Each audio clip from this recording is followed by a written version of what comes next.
कहानी की शुरुआत एक ऊंचे पहाड़ पर होती है जहां दो लोग लड़ रहे हैं, एक बूढ़ा और एक जवान। बूढ़ा हंसते हुए कहता है, हे कमाल है, इतनी चोट खाने के बाद भी खड़े हो। तुम सच में फैंटम स्वॉर्ड्समैन कहलाने लायक हो। और तुम्हारी तलवारबाजी, वाह, मजा आ गया। फिर वो अपनी शक्ति से उसे धक्का देता है और बोलता है, इस हालत में तुम अपनी आंतरिक ऊर्जा का इस्तेमाल नहीं कर पाओगे।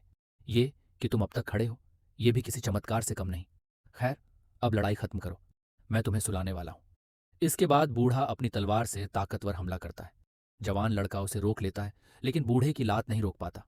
बूढ़ा उसे संभलने का मौका नहीं देता और फिर से हमला करता है, पर लड़का किसी तरह बच निकलता है। फिर वो बूढ़े की तलवार को लात मारकर दूर फेंक देता है और पलटवार करता है। बूढ़ा मुश्किल से बचता है, लेकिन लड़के की घूंसे का शिकार हो जाता है और जमीन पर गिर पड़ता है। जल्दी से उठने की कोशिश करता है, लेकिन तभी समझ नहीं पाता कि लड़का कहाँ गायब हो गया।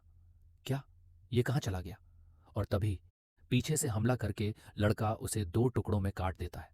इसके बाद एक और शख्स फैंटम स्वॉर्ड्समैन से पूछता है, क्या तुमने उस बूढ़े शैतान को मार गिराया?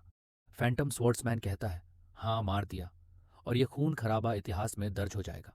तभी कुछ लोग अचानक प्रकट होते हैं और खुद को ब्लैक नाइट पैलेस कहते हैं। उनके सामने कई लाशें पड़ी होती हैं। फैंटम स्वॉर्ड्समैन कहता है, ब्लैक नाइट पैलेस की वजह से दोनों गुट पारंपरिक और अपारंपरिक। लेकिन उससे पहले दूसरा आदमी बोलता है, वो वादा जो उन्होंने किया था कि सिर्फ तलवार से लड़ेंगे, अब कभी पूरा नहीं हो पाएगा। फैंटम स्वॉर्ड्समैन चिढ़कर कहता है, मरते मरते भी यही सब सोच रहे हो? दूसरा व्यक्ति हंसते हुए कहता है, और क्या सोचूं, पूरी जिंदगी तलवार के लिए ही तो जी। बहुत से लोगों से लड़ा हूं, लेकिन तुम्हारी तलवारबाजी जितनी मुश्किल कभी किसी की नहीं थी। तुम वाकई सबसे बेहतरीन में से हो। फिर वो कहता है, मेरे शिष्य का ध्यान रखना, वो माउंट हुआ सेक्ट में है। हैरान होकर फैंटम स्वॉर्ड्समैन कहता है, क्या तुम मरते वक्त पागल हो गए हो?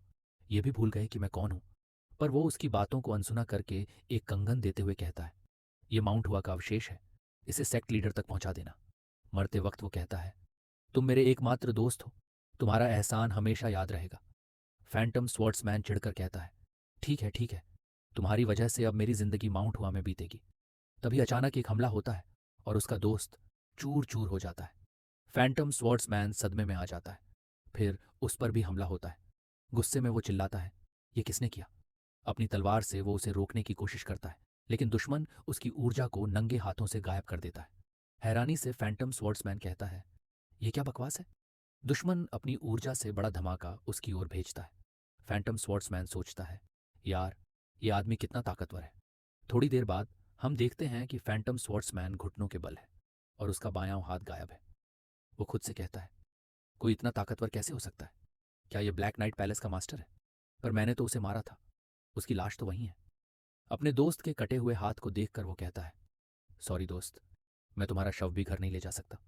फिर हिम्मत करके वो चट्टान की ओर भागता है।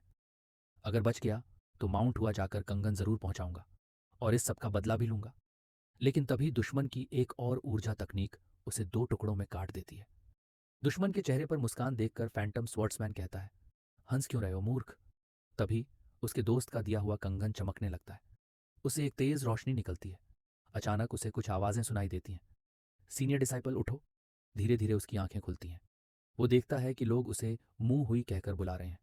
फिर एक बूढ़ा आदमी उसे बताता है कि उसने कुछ महान काम किया है। वो बूढ़ा माउंट हुआ का एल्डर बैगजिन होता है। वो सोचता है, ये मुझे मुंह हुई क्यों बुला रहे हैं? मुंह हुई तो मेरे दोस्त का शिष्य था। तभी उसे कंगन की रोशनी याद आती है। ओह नहीं, ये मैंने क्या कर दिया? और यहीं पर पहला अध्याय खत्म होता है। थैंक यू, लाइक और सब्सक्राइब करना मत भूलना।